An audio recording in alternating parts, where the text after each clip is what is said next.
one table we're certainly not top of is the Champions League table. Listen, after that game, Melly, the narrative came out. Unlucky. Celtic were unlucky. Last minute goal. I don't buy any of it. I don't buy any of it. I think that game was, yes, those players were unlucky. The manager gave us all, the players gave their all. But that is just far from good enough for me. And the breadcrumbs lead back to the transfer window as far as I'm concerned. And you guys said it on the post-match podcast, and I firmly agree. In fact, it was some lateral parallel thinking because I hadn't heard the podcast by the time I'd said it in the Discord. But if Jota's playing in that game, we win that game. I'm absolutely convinced of it. And we don't have Jota. What we do have is £25 million that we put in the bank, and that's sitting in the bank. It's not on the pitch. And to hear, as Stephen alluded to, or Stephen said earlier on about, the Champions League, the games come too early and the players are still starting to settle. And Callum McGregor said it after the game as well, that we've got players, still trying to settle. It used to be that the Champions League qualifiers were too early for us, and we used to accept that. I don't buy for a minute that match day 2 is too early. If match day 2 is too early for players, then see all that time you spent waiting to do your transfer business to the last day of the window. This is all those chickens coming home to roost. That's the phrase, isn't it? Yeah. That's the chickens coming home to roost on that one. I think what's been shown up here is that we made an arse of the transfer window. We made an arse of the transfer window, and some of those player performances, just for me, weren't good enough. And I'm not asking Celtic to go out and buy superstars 15, 20, 30 million.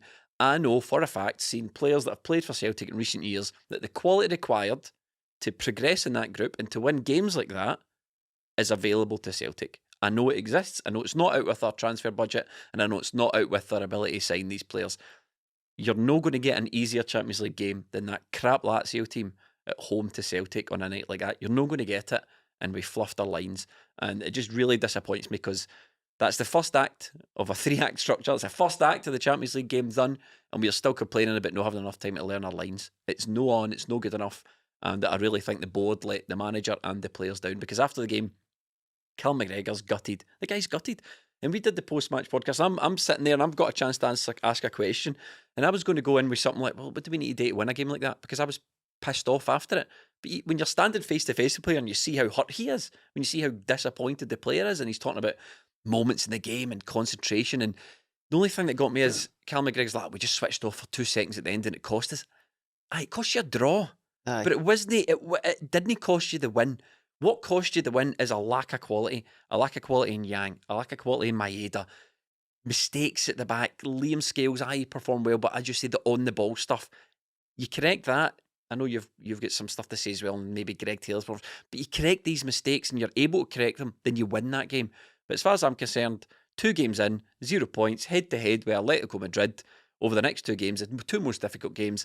The Champions League now is just looking like a myth from us. And we've been doing this podcast how long, Stephen? 8 years. We've never won a Champions League game at home, have we? At all? No. We've never won a Champions League game at home while we've been doing this podcast. Yeah, big game, big club. It's not starting to look like it, is it? I think, I can't disagree with a lot of what you said, mate. I think after the game, I was absolutely scunnered. But I wasn't scunnered because I had a last minute goal. But as you say, it was a point we lost out on. It was a point. I don't think Celtic ever looked like winning that game. The Palma goal didn't come against the run of play or anything like that. Celtic didn't have Lazio on the ropes at any point. It was just 2 not great teams going at it, was it? There wasn't much goal-mouth action. There wasn't many big chances. There wasn't much to get the crowd behind Celtic at all. And I was just, the same as you, just really disappointed, because I look at that and go, see 2 players of Cram Carter-Vickers and, say, Jota standard, Celtic go out and have a chance to win that game. But we simply didn't give ourselves a chance. The players on the pitch, some of them could have done better, but I don't think they could have done much better. Like, can Greg Taylor play much better than that? I'm not sure. Scales, no. Maeda, we know what we're getting. Yang, I don't think he's ever going to be Champions League level quality. Not that that's what we're bringing him in for, but I'm not even sure he's going to be a first team player for Celtic, like I said last week. Yet these are guys we're relying upon, and on the biggest stage, this shouldn't be happening. Celtic have got all this money in the bank, and this is before we get the Jota money, before we get this year's Champions League money, which is a guarantee. What were we doing last season? The season finished, and I kept saying, keeper, left back, winger, and we'll be all right. We still need all that. we still need all that, and we lost Jota and Starfelt, but of course we brought in centre-halves. I was just so disappointed that the whole summer, the whole season builds up to this season. So Celtic win the treble, bang, that's it. We're in the Champions League next year. Let's start preparing. Then we're in the Champions League. Nearly a third, well, we are a third of the way through, and we're out. I know. We've got 4 games to go, and I don't think we're going to get near enough the points to get into the Europa League. It's really poor. I just don't understand how a football club can be sitting there thinking, all this business is going to take us to the next level.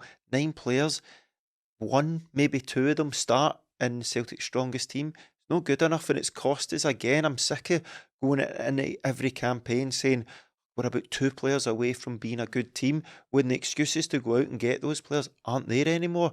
We are selling out every week. We are selling out our games for the Champions League. We are guaranteed Champions League football if we win the league. We have got players in and we've sold them. We've brought in this model. Why are we not bringing in sufficient calibre of players to progress here? It's because the Champions League, the transfer window, Stephen, rather, Celtic didn't need, in my opinion, 8 or 9 £3 million players. What we needed was 3 or 4, 6, 7, £8 million players to improve that team. And I was left after that game watching it going, no, it'd be dramatic, right? Because I know people like to throw the baby out with the bathwater a wee bit here, but in the purest, truest sense of the question, where are we going as a club, right? No, oh my God, sack the board, it's a disaster. But where are we going, really? Because, so rewind the clock back. We lose the league to Rangers, and we all agree a big rebuild's needed, right? Ange comes in, first season, rebuilds, lays the foundations for the next season. Ange comes in the next season, moves upon that, treble, into the Champions League again, goes away and goes, look, this is a 5-year plan, or a 3-year plan. I'm 2 years through this, hands the keys to Brendan Rodgers. I'm watching that going, so to me, we've kind of moved back now. We're kind of in between Ange first from last groups season to this group, this year's group, we have, because that was a hard group we had last year, good teams in it. This is a group where I feel we could get out of, but we've no chance now. There's 2 games in. It's not as if we've got Man City and Real Madrid in our group. We think we're going to need to target the third team. I thought we could have got points off every group, and now we're 2 down, and that Lazio team was in disarray. Didn't play well on the night. I thought Celtic passed the ball about well enough. The manager got his tactics spot on. I think the players gave it their all.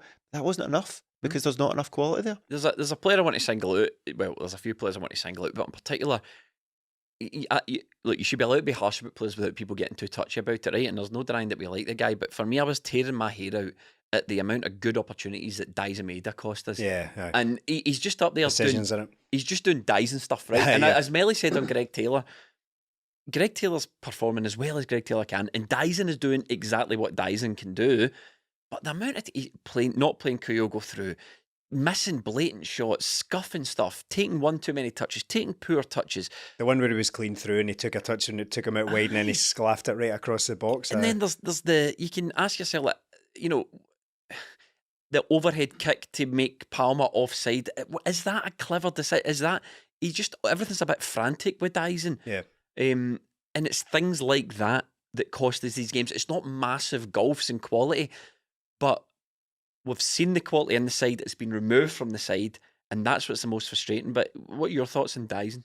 I can't disagree with any of that. I really like Dyson as a player, and I like watching him play, but he has fairly severe limitations when it comes to his decision making at the very top level. Now, I think it's quite a harsh thing to judge someone on for a player of Celtic's level to not be going out there and winning his Champions League games, right? So on just by definition alone, on paper, that seems like a harsh thing to say, but the fact is we need players who can do that at that level, and we're not that far away. No. Not that far away. All it would have taken was a couple of extra bits of quality, and we're winning games in the Champions League because Lazio weren't great at all. That's 2 games we've played so far in the Champions League. I've not been blown away by the opposition in either one of them, but yet we come away with absolutely nothing.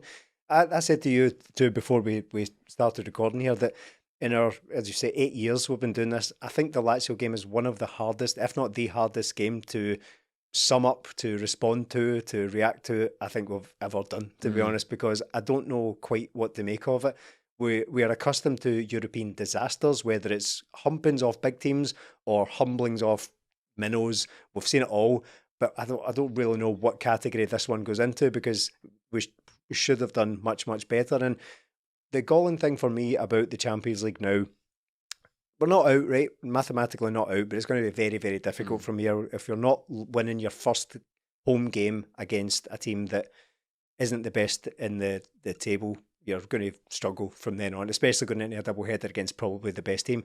The galling thing for me is that we've turned up now into the Champions League feeling quite unprepared about it again. And now, for the first time, or not for the first time, rather, for one of the first times in many years, this wasn't a surprise. Celtic always had either a home or away fixture for either side of this fortnight we're currently sitting in right now. We always had a home game around this time of year. We've known that since May when we won the league, or even before that, we were about to stroll to the league. And then after the day Ange walked out and Brendan Rodgers was in very, very quickly, this is what we should have been building towards this entire time. And it makes it maybe unfairly, it gets me thinking about stuff like this. People talk about player trading models, bring in this player and sell him on for big money so we can get loads of money back in and we invest it back into the squad and then we develop it. What's it all for? If we're not focused on the Champions League, I don't know what it's for. I don't want to be one of these people who says it's the Champions League or nothing. We only care about the Champions League. The league takes care of itself. I love watching Celtic and I love going to the games and all that, but I've always treated the Champions League as a goal, as an aspiration, but not like a necessity. But I do wonder what it's all for if we're not building towards it. Like, what's the point? What are we doing? We should have been signing players for this exact scenario. And again, people will think that it's ridiculous to say when we sign 9 players in the summer, but I was always fairly clear about how I found the strategy or lack thereof of that transfer window fairly confusing. I said that, check the record, bud. I said that at the time. But there's another one. So Lagerbielke doesn't make the squad against Kilmarnock. He's another new signing, nowhere to be seen, and he's behind Carter Vickers and Scales. I think he's the only other fit and available centre half not in the squad. So that's another one. We've really not done a hell of a lot of anything in that transfer window at all, and that to me now feels like we're paying for that. Again, league form very, very good. We've spoken earlier on about how that was a really impressive performance, but it's hard to take when we feel like we are a club that is building towards Champions League.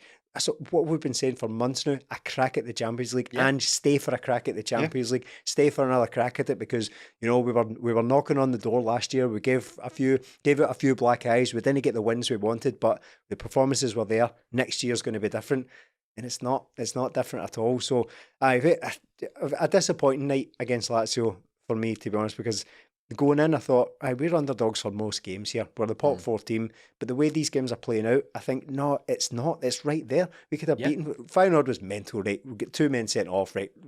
I think we can just write that one off as a weird night at the office. But a weird night at the office? Where are we working? Where we're here. This is night time, and this is the office.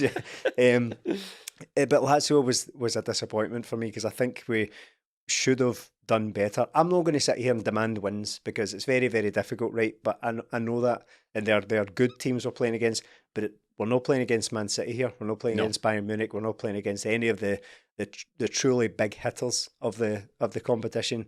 So to me, it does go back to the transfer window, and I know people are bored of hearing about it, Binna, because it's weeks ago, it's gone, but to me, that's not a valid point to take on it because we are now feeling the strain, we're paying the consequences of what happened or didn't happen in that window.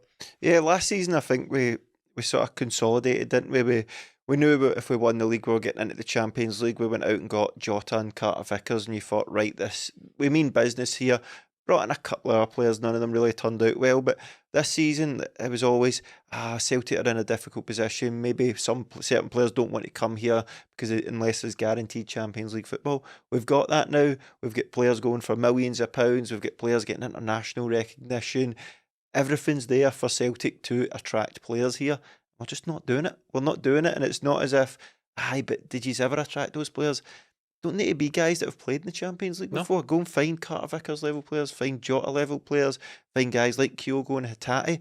Don't go to the second division in Korea and think that, this is going to be the thing. The guy's not even in the squad. So Celtic's transfer business was all over the place. All we needed in the summer was 3 or 4 good players, like you said, and this team could have been improved upon. We brought in 9. Squad might be slightly better, but the starting 11's not. And I'm just looking at that Lazio game, thinking, right, in the 10 years that we've been trying to win a Champions League game or get into the Champions League.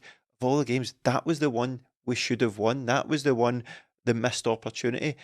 We didn't create the chances because we don't have the quality to. We don't have the quality to. The defence has been the problem all season, but that wasn't the problem at Lazio. It was the quality going forward. It was that quality. When push came to shove, Celtic don't have somebody to take somebody on, don't have somebody to have the composure to cross the ball. We don't have that creativity. If Real Hatati's not on it, it's not good enough. I just see we want to talk about something else, but as like, if we're air crash investigators here and we're putting all the pieces back together and following the breadcrumbs, it does come down to transfer business. And I know it's not just saying sign better players. It's every manager says recruitment's the most important thing in the game. Like, I'm looking at Celtic's last signings. I'm not trying to paint a bogeyman here, right? I know people will love a bogeyman or hate a bogeyman at Celtic. So to save any blushes, I'm not even going to mention any names, right? But in last July, we changed our head of recruitment. Head of first team scouting and recruitment, a new guy came in, right? Go and Google him. I don't want to be accused of creating some myth or some bogeyman here, right? But since that person arrived, Jens, Haksabanovic, Abildgaard, Kobayashi, AJ, Iwata, O, Holm, Tillio, Yang, Kwon, Lagerbielka, Palmer, Rocky, Phillips, and Bernardo, all of those players have come in, and you're not like, that guy must play. That guy absolutely, Moy as well, who contributed obviously, but a lot of them have been misses. And as you said, we're no asking for anything that's not here. And I'm honestly left thinking, like, we're kind of going back, and what is the point in all of this? And I've sort of lost faith a wee bit, and I feel for the manager, and I feel for players like Callum McGregor, because they are out there giving their all, and Brendan Rodgers is holding this together, and he's never looked outclassed. We didn't look outclassed against Lazio. We didn't look outclassed against Feyenoord. We just looked like a team lacking talent in key areas, talent that I've seen in Celtic shirts in the past couple of years that we've got plenty of money in for. So I don't know where the club are going with the Champions League, and like you say, Stephen, like, what's the offer? Literally, what is the offer? Because we're trying to improve here as a club. We're winning treble after treble after treble. The fans want this. The fans want us to do something in Europe.